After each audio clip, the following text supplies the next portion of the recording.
MK beberapa waktu lalu. Salah satunya juga minta KPU untuk copot nama Gibran. Boleh dijelaskan lagi poin-poin apa yang dibahas tadi?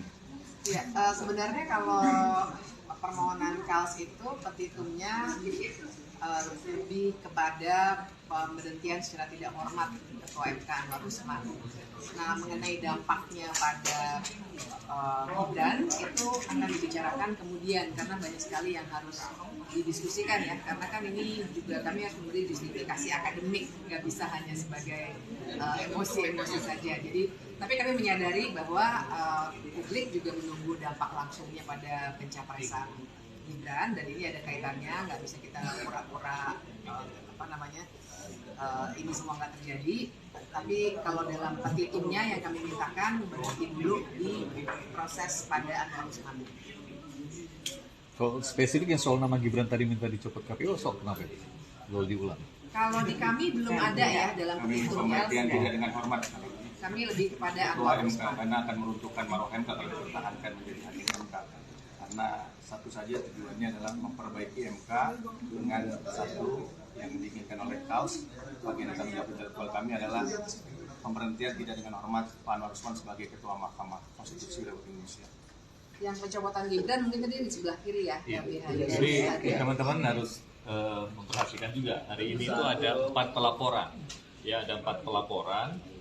Salah satunya dari KALS. Ya, kami dari KALS yang petitumnya memang meminta Pak Ketua Mahkamah Konstitusi kalau memang ini terbukti pecat, gitu ya. Nah, itu yang kita minta. Soal implikasinya kami belum bicara itu. Tetapi di 3 pemohon yang lain, khususnya dari dari belakang. Law Office ya, Pak Denny Indrayana, Prof. Denny, dan juga teman-teman LBH Yusuf, nah itu meminta demikian. Jadi bukan hanya kemudian memberhentikan Anwar Usman sebagai hakim MK, ya juga ketua MK ya karena melanggar kode etik, dan ini klasifikasinya ada pelanggaran berat, tapi juga ada implikasi terhadap pelanggaran kode etik ini berkaitan dengan putusan 90 yang ini melenggangkan atau memberi karpet merah kepada Gibran Rakabuming Raka untuk mencalonkan diri sebagai cawapres.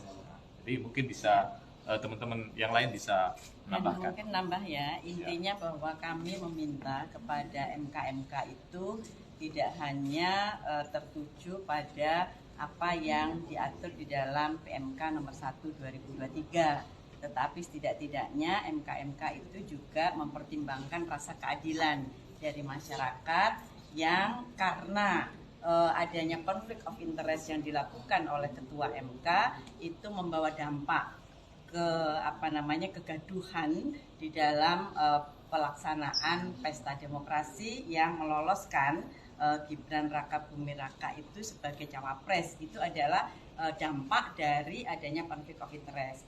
Nah, sehingga kami meminta pada MK-MK itu mempertimbangkan setidak-tidaknya berani mengukir sejarah karena ada apa yang dilakukan oleh ketua MK itu menghasilkan sebuah putusan yang itu sangat bertentangan dengan prinsip demokrasi dan ketatanegaraan serta negara hukum yang demokratis.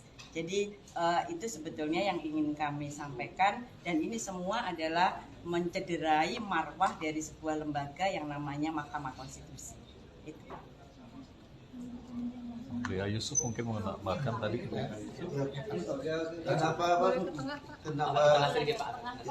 Kenapa itu selain membatalkan selain memecat Pak Anwar Usman dan membatalkan putusan PU 90 itu karena implikasi dari putusan itu seperti dari kawan-kawan kasus itu katakan membuka karpet merah buat si Raka itu sama si Gibran Rakabuming itu untuk menjadi cawapres dari itu.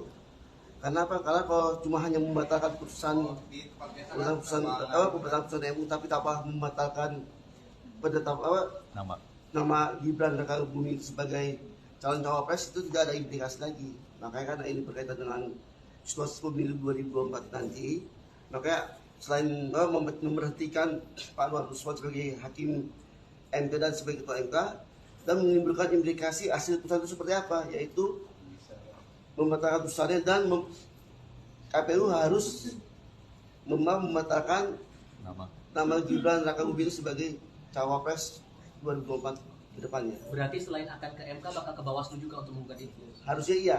Nah, selain ke MK nanti kita akan menggugat ke Bawaslu juga karena itu merupakan KPU terlalu prematur untuk menerima pendaftaran Gibran Rakabuming sebagai cawapres kemarin itu. Karena seharusnya KPU harus melakukan beberapa proses tahapan untuk mendapatkan dan menerima Gibran itu sebagai cawapres kemarin. Akan digugat hari ini juga atau kapan kira-kira ke Bawaslu? Dalam waktu secepatnya kita akan dalam waktu 1 minggu ini sebelum putusan MK itu keluar kita akan ke Bawaslu juga. Jadi sambil jalan menunggu putusan dari MK ini ya? Maraton, di dalam maraton paralel sebelum putusan itu keluar kita akan segera melakukan gugatan ke Bawaslu juga. Karena berkaitan dengan KPU belum melakukan proses apapun sudah menerima pendaftaran Gibran Rakabuming sebagai cawapres 2024. Kan seharusnya KPU itu harus melakukan proses terlebih dahulu ya Bu ya, proses tahap terlebih dahulu, verifikasi ya itu karena begitu diputus nggak lama kemudian langsung gitu aja tanpa ada perubahan apapun. Terima kasih. Bu, saya tanya. Ya. Saya dengan Mirza Sukarnain sebagai Direktur LBH Yusuf. 0858 179 5003. Ibu, nama Ibu?